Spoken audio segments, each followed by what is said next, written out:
please welcome Michael Carus from Nova Institute. Okay, thank you for the kind introduction.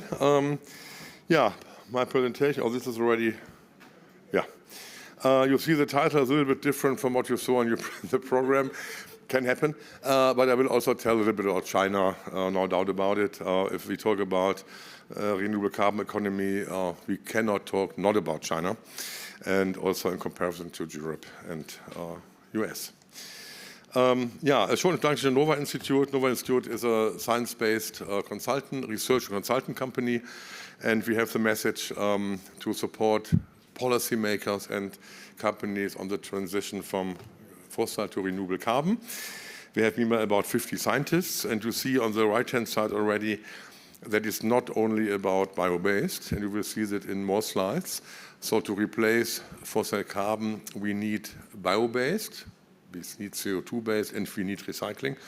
And you will see more about this in the next slides. In Nova, we serve technology and markets, technology scouting, market research for special niche markets, sustainability. We have a strong LCA department, specialized on chemicals and materials.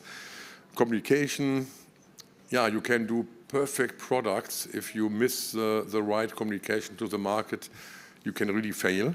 There are many examples. I would love to explain some, but it takes too much time. So if you have some doubts about your communication, please contact us. We can support you. And last not least, economy and policy. Economy is clear. We're also doing business plans meanwhile. But policy, Lara is here in the room, head of policy. We following in detail the policy in Brussels, and I can also tell a little bit about it later. And we also try to influence policy in Brussels with good arguments that we can really make the transformation in the chemical and material sector. Yeah, this is the team. Lara is present here. We will have a presentation tomorrow morning on policy. I show these slides about our clients mainly because it's interesting that there's a change in the last 5-6 years. And I would show this slide 5 years ago. There was almost no brands. You would all mainly see chemical companies, like on the next slide, all chemical companies, because they are crucial for the transformation. But today you see a lot of brands on the left-hand side, and this is new, that the brands are really looking for their future material. This is a good opportunity for us. They want to go away from fossil carbon. They're looking in recycling. They're looking in bio-based. They're looking in CO2-based. And we're supporting them. And so it's a very good time to convince brands to use your materials. And this slide here, it's even the old version of the presentation, but okay, no problem, we cover this, no problem.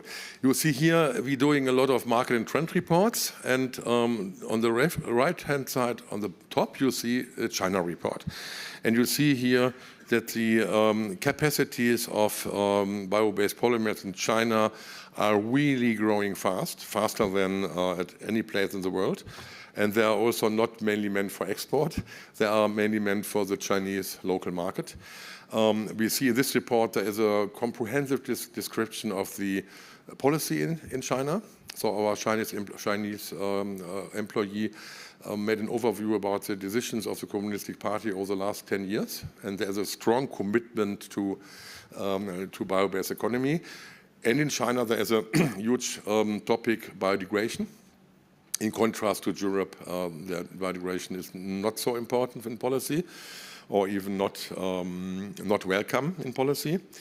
But in China, it's very different. They have a lot of biodegradable applications in agriculture, mulching films, for example, which you can use, of course, in a huge agriculture sector in China, but also coffee capsules or one-way products. So there is a huge market for biodegradable products.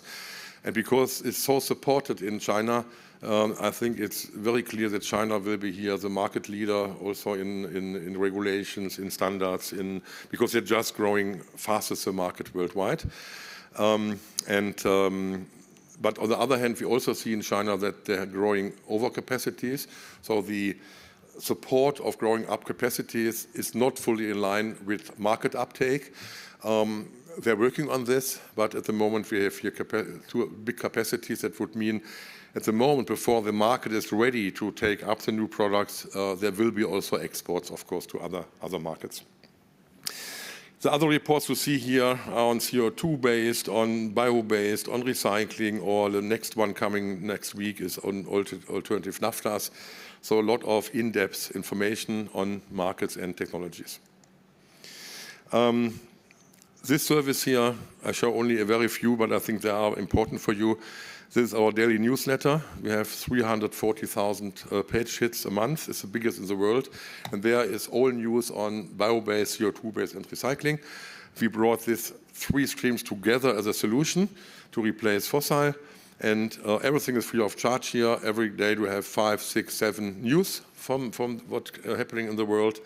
And you have also access to the whole database with 34,000 news. And if you have something in your company to deliver, a press release, we can just publish it also free of charge. So please remember our service here. Another service are companies presenting themselves with their services. Meanwhile, we have 140 companies, everything free of charge. You can say on 2 pages what you are offering from your company, which services, which new polymers, which new building blocks. And there is a very nice reach out to the world market to get your products seen. Okay, this slide here is a very specific one. I will not go in detail here. This slide we're showing in Brussels on highest level, because if you go in Brussels on higher level, the mindset is more and more like normal citizens, which think the world is better without chemistry. That is, and then we have 3 slides to convince high-level people in Brussels that chemical industry is really important. And I have only 1 slide here, but you'll see here the different applications. They are, for example, very surprised that also batteries are made from the chemical industry. Or that their shampoo in the organic shop is also often made from the big chemical companies. And so we're discussing, and finally, to tackle net zero 2050 for all industrial sectors, Europe needs a strong, innovative and sustainable chemical and material sector decoupled from fossil carbon. So after 5-10 minutes introduction, they open their mind, and then we can really start the next presentation. For you, it's easier, but I just want to show you what is necessary if you go to high level. Also in your countries, of course, the mindset is not so different. And the argument why we have to defossilize the chemical industry, this is a very important term, defossilize. You can only develop right strategies if you use the right terms, and decarbonization is not possible in the organic chemistry. And as soon as we introduced 5 years ago, defossilization is meanwhile everywhere. And it's so important for strategies and thinking to use the right terms. And this year is showing why it's so important to replace fossil carbon by other carbon sources. The main reason for climate change are 2 reasons. One is extracting additional fossil carbon from the ground. You see here the slide, that's even still increasing. And the other are land use changes. If you transform tropical forest to agricultural land, of course, that's causing additional emissions. But you see land use change is decreasing. That's good news. But the extraction of fossil carbon from the ground is still increasing after a short interruption in COVID times. And so this is a message of NOVA and RCI. I come later to RCI, but because it's so important to defossilize the industry. And another new concept was to talk about embedded carbon, because normally we only see to process energy. Here are some 6 typical building blocks.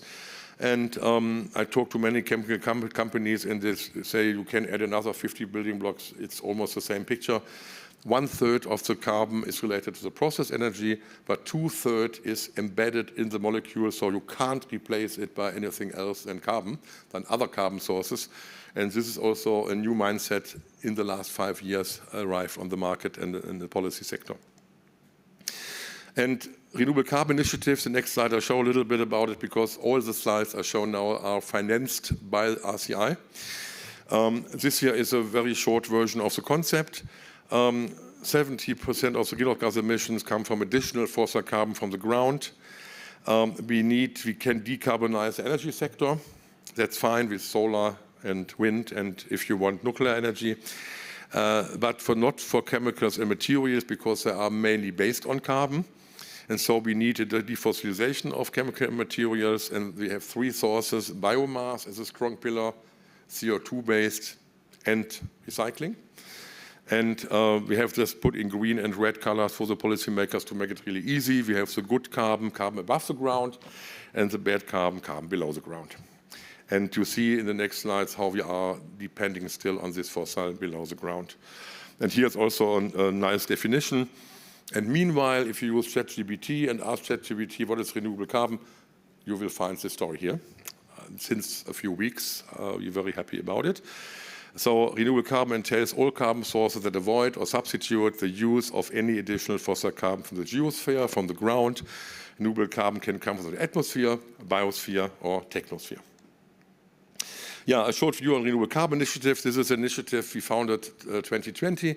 Meanwhile, we have 70 members. Today, also IKEA joined. And we have here the brands, we have here startups, partners, we have the big suppliers. So there are so many, meanwhile, that we cannot go into any detail. And all the companies, most of them are still depending strongly on fossil carbon. All the companies have the same vision. We want to go in the next decades away from fossil carbon and make all our products from biomass, CO2, and recycling.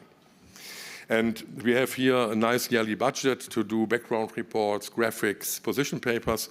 And so the next slide is coming from the budget of RCI. And this is also important graphics. All this data also we shared with the European Commission.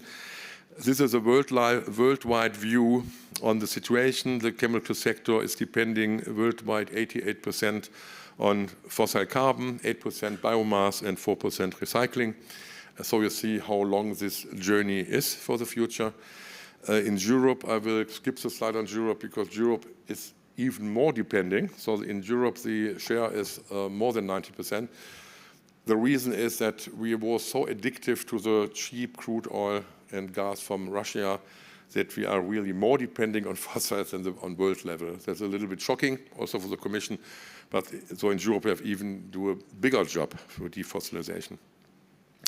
Yeah, there are many details available. If you're interested in all the details, which are the different markets, and so this is freely available, 50 slides on carbon flows, and I make only a quick view to it. We have also carbon flow diagrams where you can see what carbon goes to food, for feed, to energy, to fuels, to chemical sector. All this is available on our page or Renewable Carbon Initiative page. And this is a Europe picture where you see Europe is 93% depending, but again, too many details for the short presentation today. This is the final vision of the Renewable Carbon Initiative, and I will show some data on bio-based in the next slide. On the left-hand side, you see the energy sector, where decarbonization is a good pathway, except aviation fuels. Aviation fuels will also in the next decades based on carbon. That's the reason why the plane is half blue. On the right-hand side, you see that we can keep our products, but just replacing the carbon source. And this slide was shown already today 5-6 times, I think. I will not repeat it. We have evaluated in the last weeks 15 reports on net zero chemical industry 2050.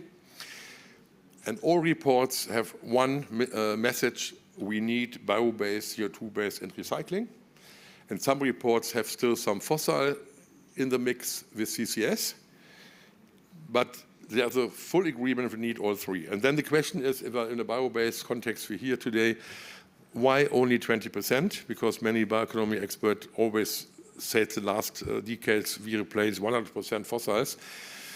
And so we started another project, modeling what bio-based can really cover in the future.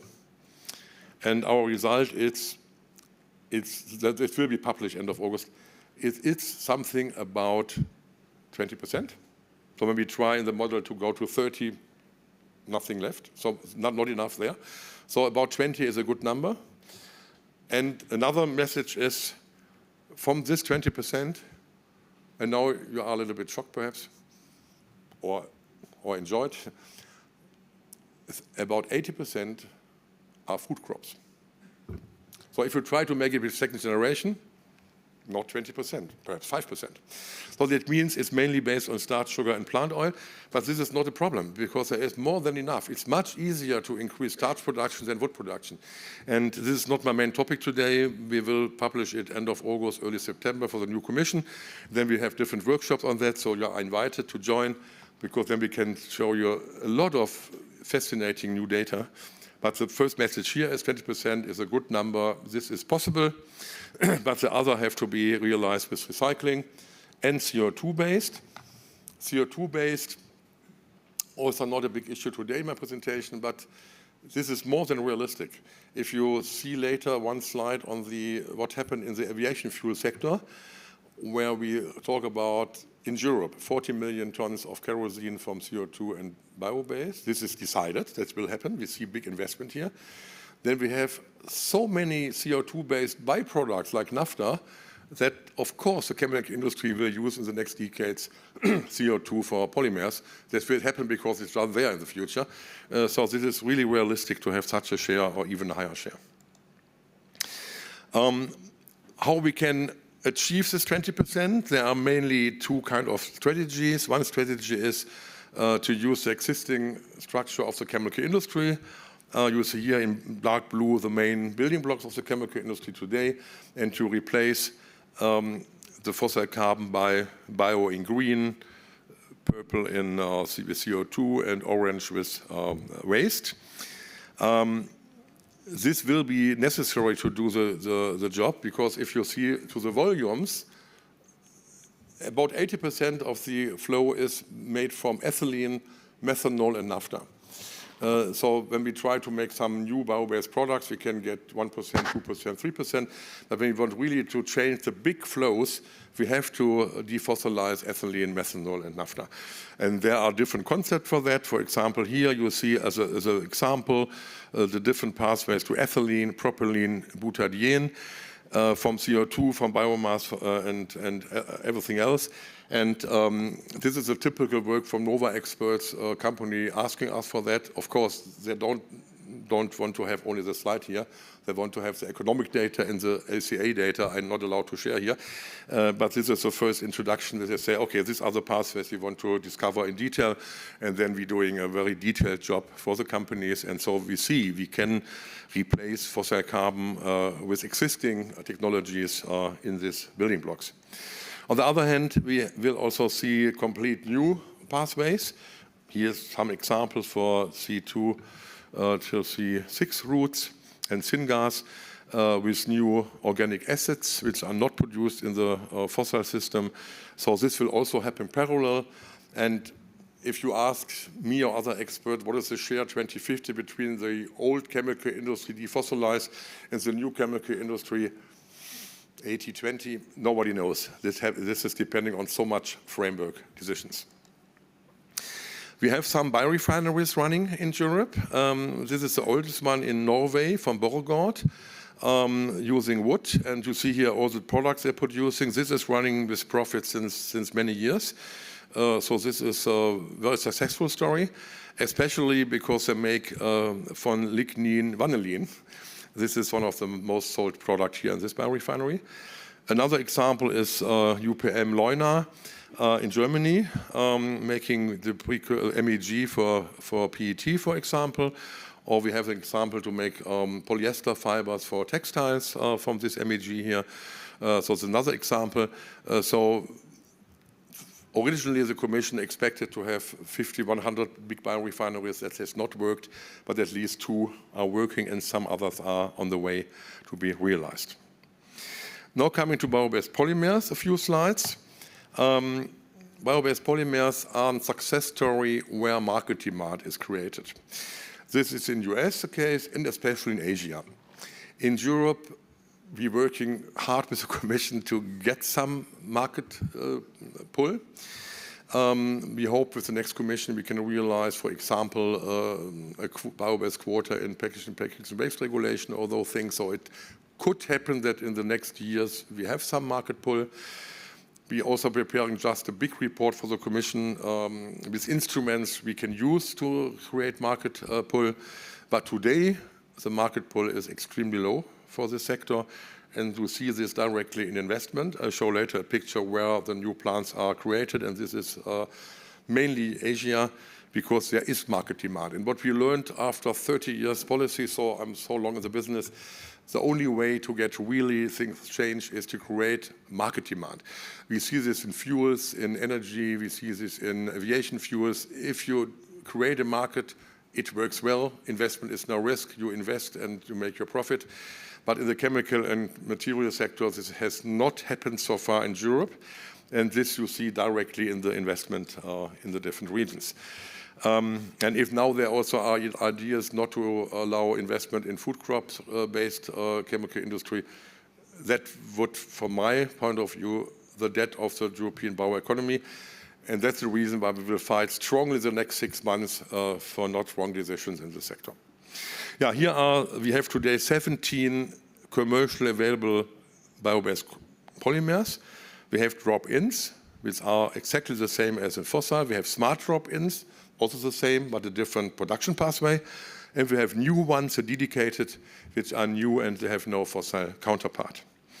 And this slide here showing from our latest report was published 4-6 weeks ago, and it has data from 2023. You see here, and it's really strong growth for the next years, 17% per year.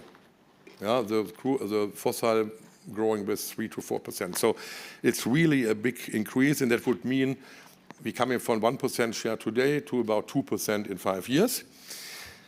You see all the different polymers here, which are responsible for this growth. It's very different per polymer, of course. You see the red dot are the most growing application polymers. And so this is really a success story, but not in Europe. And if you look to the building blocks, the precursor of the polymers, then you see that they are even higher increase. It's about 20-25%. The reason is that these building blocks are also used in other applications, yeah? Also in food applications, not only in. You can also download these pictures all from our webpage in high resolution. And if you share it in your presentation, please use high resolution and not a picture from your phone. Okay, thank you. All is available. And here you see biomass demand, and you see on the left-hand side that from the total biomass production on our planet, and this is only agriculture here, the share of bio-based polymers is 0.029%, and for meat and cheese is 56%. So there's already a starting point for a discussion. Do we have any impact? And even if we have 10 times more bio-based polymers, it was still 0.29. On the right-hand side, you see it's mainly sugar and starch and glycerol as a byproduct from biodiesel.